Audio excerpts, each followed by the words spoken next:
Acid গ্রুপের যে কোনো রেমেডির মূল কিনোট হচ্ছে বার্নিং, এবং যেখান দিয়ে ডিসচার্জ যাবে ওই জায়গাটা ছিলে ছিলে যাবে, এক্সপোরিয়েশন হয়ে যাবে। সেক্সুয়ালি স্পার্মেটোরিয়া হয়, সেক্সুয়ালি ইরেকশনই হয় না।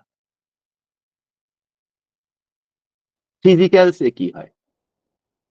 এ, অনেক অনেক রুগী পাবেন আপনারা, আমার কাছে তো অহরহ থাকে, দুই একটা তো থাকেই, যে হার্টের কিচ্ছু হচ্ছে না, হার্ট চেঞ্জ হচ্ছে না, ওই হার্টের অর্গানোপ্যাথিক রেমেডি দিয়ে রাখছে, কোনো ঘোড়ার ডিম হয় না, হার্টের সরি রুগীর কনস্টিটিউশনাল রেমেডি দিয়ে রাখছে, কোনো কিচ্ছু হয় না। সেক্সুয়াল ফাংশনে কিচ্ছু হয় না, সেক্সুয়াল ফাংশনে ইরেকশনই হয় না, মানে আর বাকিটার কি বা বুঝবেন বলবেন? মাসেলস গুলা, মানে শরীরের যে মাসেল গুলা আছে, হাত উঠাইতে উপরের দিকে ভালো লাগে না, পা চলতে ভালো লাগে না, প্রোগ্রেসিভ একটা উইকনেস থাকে, এবং সেটা দিনে দিনে না বাড়তে থাকে। হুম। যত বেশি সিফিলিসের দিকে যাবে তার আলসারেশনের প্রবলেম বাড়বে, স্পেশালি মুখের আলসার, পায়খানার রাস্তার আলসার, পেটের ভিতরের আলসার, পাইলস এর সেন্সিটিভনেস, মাউথ আলসার গুলো খুব বেশি হয় অ্যাসিড গ্রুপে। ঠিক আছে। হুম। এবং মনে রাখবেন যে এই যে মাউথ আলসার, এই মাউথ আলসার একটা, একটা কি বলবো, এগুলা বললেও খারাপ লাগে, বলতেও খারাপ লাগে, না বললেও হয় না, কারণ এগুলা লেখা থাকে না। এই মাউথ আলসার কিন্তু অনেক বড় একটা মায়াজমেটিক প্রবলেম। এখন আমরা আহ আমি অনেক সময় রিবোফ্লাভিন দেই, আমি নিজে দেই, ভিটামিন ডি আর কি দেই, দিলেও কমে না। সো মাউথ আলসার থেকে যাদের ভাগ্য খারাপ থাকে, মুখের ক্যান্সার হয়ে যায়, চিকের ক্যান্সার হয়ে যায়, লিপস এর ক্যান্সার হয়ে যায়, তো জিহ্বার ক্যান্সার হয়ে যায়, অসংখ্য রোগী আছে। ঠিক আছে? হুম। অ্যাসিড গ্রুপের যে কোনো রেমেডির মূল কিনোট হচ্ছে বার্নিং, এবং যেখান দিয়ে ডিসচার্জ যাবে ওই জায়গাটা ছিলে ছিলে যাবে, এক্সপোরিয়েশন হয়ে যাবে। হুম। এরা মূলত রাত্রেবেলা এদের অ্যাগ্রাভেশন হয়, কারণ তখন তারা সম্পূর্ণ সিফিলিটিক স্টেটে থাকে, এক্সারশনে অ্যাগ্রাভেশন হয়, ক্যালকেরিয়ার, সাইলেশিয়া, ন্যাট্রামের মতো লং স্ট্যান্ডিং মেন্টাল প্রেসারে এদের অ্যাগ্রাভেশন হয়। এরা রেস্ট খুব পছন্দ করে। হুম। এরা জুস, এই ধরনের খাবার টাবার, স্যুপ, এগুলা খুব পছন্দ করে। দেখবেন আপনারা আর্সেনিকের রোগীরা স্যুপ পছন্দ করে, হাসপাতাল যান কিনা জানি না, আর্সেনিকের রোগীরা দেখবেন স্যুপ পছন্দ করে, ক্যালকেরিয়া আর্টসের রোগীরা স্যুপ পছন্দ করে। আর আর্সেনিক মানে কিন্তু অ্যাসিড, আমি আগেই বলছি, আর্সেনিয়াস অ্যাসিড, স্যুপ পছন্দ করে না। এইগুলা হচ্ছে এদের ফিজিক্যালের মধ্যে থাকে। সিমটম কিভাবে দেখবো আমরা? সিমটম দেখবো, প্রথম কথা হচ্ছে পেরিফেরাল নিউরোপ্যাথি। হ্যাঁ, পেরিফেরাল নিউরোপ্যাথি। ডায়াবেটিস হয়ে হয় আমাদের শরীরের হাতের পায়ের যে শেষ দিকের যেই নার্ভ গুলো আছে, এগুলো আস্তে আস্তে ব্লাড না পাইতে পাইতে, অথবা সুগার বাইরা বাইরা এগুলার ওয়াল টোয়াল ধ্বংস হইয়া এগুলা নষ্ট হয়ে যায়। নার্ভাস সিস্টেমের এই পেরিফেরাল নিউরোপ্যাথি অত্যন্ত ইম্পর্টেন্ট জিনিস। পার্কিনসনিজমের জন্য আমাদেরকে সিন্ডোপা, কর্ডোভা এগুলা দেয়া হয়, আমাদের অ্যালোপ্যাথিক ডাক্তাররা দেন, বুড়া মানুষ হাত কাঁপলেই পার্কিনসনিজমের জন্য দেয়। এই ট্রেমলিংটা আমরা অ্যাসিড গ্রুপ দিয়ে খুব ভালো নিয়ন্ত্রণ করতে পারি। প্যারেসিস, প্যারালাইসিসও না, আবার হাত চলেও না, মধ্যে যে অবস্থাটা, এইটাও আমরা খুব ভালোভাবে নিয়ন্ত্রণ করতে পারি। অনেক বেশি পরিমাণ সার্কুলেটরি প্রবলেম পাবেন, ভ্যারিকোজ ভেইন পাবেন, অনেক বেশি পরিমাণ হেমারেজ পাবেন, অনেক বেশি পরিমাণ হার্টের প্রবলেম পাবেন, আগেই বলছি, উইক পালস পাবেন। উইক পালস মানে হচ্ছে আসলে হার্টের ব্লকের একটা কাহিনীও অ্যাসিড গ্রুপের মধ্যে আপনি পাবেন। অ্যাসিড গ্রুপের রোগীদেরকে অ্যাসিড গ্রুপের মেডিসিন ছাড়া অন্য কোনো মেডিসিনে সাধারণত রেসপন্স করানো যায় না।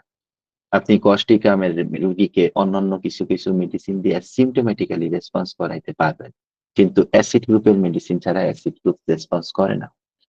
এবং এই কারণেই আর্সেনিক আমাদের অনেক ইম্পর্টেন্ট রেমেডি, কারণ হচ্ছে আর্সেনিকের মধ্যে অ্যাসিডের অনেক কিছু আছে। তো তো আর্সেনিক দিলে কোনো না কোনো মানে রুগী কোনো না কোনো কিছু না কিছু রেসপন্স করে, এই কারণে আর্সেনিকটা আমাদের এত বেশি লাগে। পেটের মধ্যে আলসার হবে, খুবই মানে খুবই ইম্পর্টেন্ট ইয়ে নাইট্রিক অ্যাসিড, সালফিউরিক অ্যাসিড। ঠিক আছে। আহ সেক্সুয়ালি স্পারমেটোরিয়া হয়, সেক্সুয়ালি ইরেকশনই হয় না, ইরেকশনই হয় না, ইরেকশন জিরো, ইরেকশন হয় না। কারণ হচ্ছে সিফিলিটিক মায়াজমে যখন মানুষ প্রথম দিকে থাকে তখন অনেক বেশি তারা সেক্সুয়াল কানেকশন পছন্দ করে, সেক্সুয়ালি তারা কানেক্টেড হইতে পারে, কিন্তু সেটা ধরেন তার 25 থেকে 45 পর্যন্ত চলে। 45-এর পরে মানে একটা সিফিলিটিক রোগী যখন ইরেকশন ফেইলিউর হয় তখন তাকে ইরেকশন দেওয়া, ঠিক আছে, হ্যাঁ, মানে এইটা এইটা allopathy, homeopathy, Unani, Ayurvedic, TCM কোনো সিস্টেমেই সম্ভব হয় না, কোনো সিস্টেমেই সম্ভব না।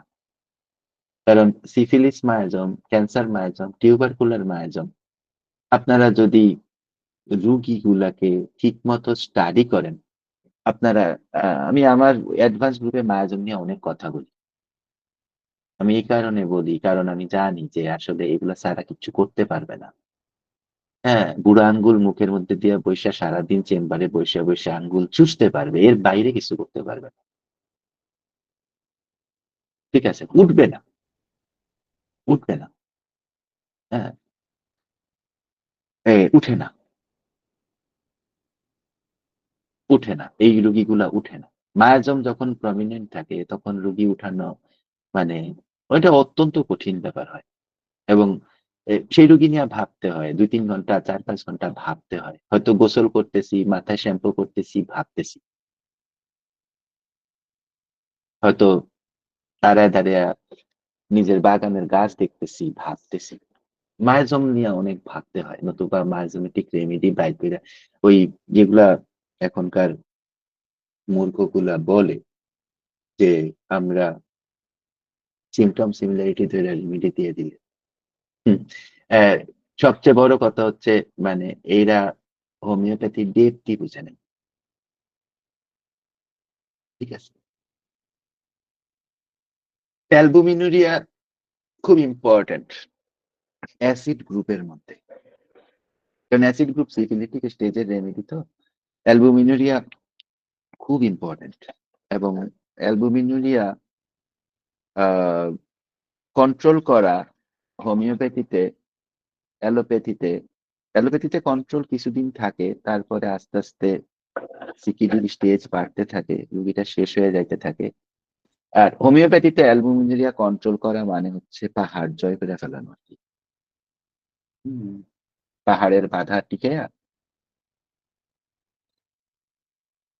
কারণ হোমিওপ্যাথিতে এই অ্যালবুমিন লসের এত ওষুধ আছে, আপনার শুধুমাত্র ভালো করে 1-1.5 বছর পড়তেই হবে, বুঝতে বুঝতে হবে, দিতে দিতে বুঝতে হবে যে আপনি কিভাবে অ্যালবুমিন কন্ট্রোল করবেন। ঠিক আছে। এগুলো খুবই খুবই খুবই সূক্ষ্ম জিনিস, খুবই সূক্ষ্ম জিনিস।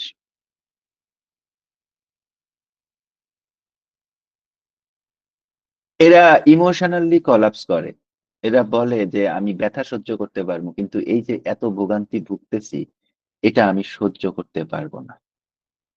এরা টক জিনিস পছন্দ করে, স্টিমুলেন্টস পছন্দ করে, আমি একটু আগে বলে আসছি। ঠিক আছে। রাত্রে বেলা এদের প্রবলেম বেড়ে যায়, এই লস অফ ফ্লুইড না, লস অফ ফ্লুইড থেকেও অনেক প্রবলেম হয়, ইজাকুলেশন থেকেও অ্যাসিড গ্রুপের প্রবলেম হয়। ঠিক আছে। হুম। স্যুপ টুপ খাইতে খুব বেশি পছন্দ করে, তারপরে ফ্রুট জুস খাইতে খুব বেশি পছন্দ করে, এগুলো আর কি। তো এখন কোয়েশ্চেন হচ্ছে যে আমরা আসলে কোন জায়গায় কোন অ্যাসিড গ্রুপটা, অ্যাসিড গুলাকে ভাবতে পারি। যেমন অ্যাসিডের স্টেটে যদি অনেক বেশি পরিমাণ দুঃখ নিয়ে আসে, হেয়ার লস নিয়ে আসে, পেইনলেস অনেক বেশি দুঃখ পায়, যদি পেইনলেস ডায়রিয়া হয়, মেন্টালি যদি শাট ডাউন করে, সেই ক্ষেত্রে আমরা ফসফরিক অ্যাসিড ভাবতে পারি। অ্যাসিড গ্রুপের মধ্যে পইরা যদি তার অফেন্সিভ ডিসচার্জ হয়, সিফিলিটিক ম্যানিফেস্টেশন হয়, স্প্লিন্টার লাইক পেইন হয়, বিভিন্ন জায়গায় ক্র্যাকস থাকে, ফিশার্স থাকে, বিভিন্ন টিউমার ভিতরে হইয়া ফেটে যায়, আমরা নাইট্রিক অ্যাসিড ভাবতে পারি। ঠিক আছে? অ্যাসিড গ্রুপের মধ্যে পইরা রুগীকে যেখানে বিছনায় শোয়ায় দেওয়া হচ্ছে, সেখান থেকে রুগী এক হাত পিছলায় নেমে যাইতেছে, বিছনা কিন্তু ঠিক আছে, রুগী পিছলায় নেমে যাইতেছে। এটা আমাদের জন্য খুব ইম্পর্ট্যান্ট একটা রেমেডি হচ্ছে মিউরিটিক অ্যাসিড। ফ্লুরিক অ্যাসিড খুব বেশি পরিমাণ সেক্সুয়াল থাকে, ফ্লুরিক অ্যাসিড খুব বেশি পরিমাণ গরম থাকে। ফ্লুরিক অ্যাসিডের ক্ষয় শুরু হয় দাঁত থেকে, তারপরে যায় হাড়ে, তারপরে শুরু হয় varicose vein. Fluoric acid. Picric acid spine ধ্বংস হয়ে যায়, ব্রেন ধ্বংস হয়ে ব্রেনের ম্যাটার গুলা ফ্লুইডের মতো হয়ে যায়। পিক্রিক অ্যাসিড হয় না, সেক্সুয়াল নিউরাস্থেনিয়া হয় পিক্রিক অ্যাসিডে। সালফিউরিক অ্যাসিড হট ফ্লাশ, ক্যান্সারের মধ্যে ধ্বংস হয়ে যায় ভিতরে, ভয়ঙ্কর ভাবে ইয়ে হয়।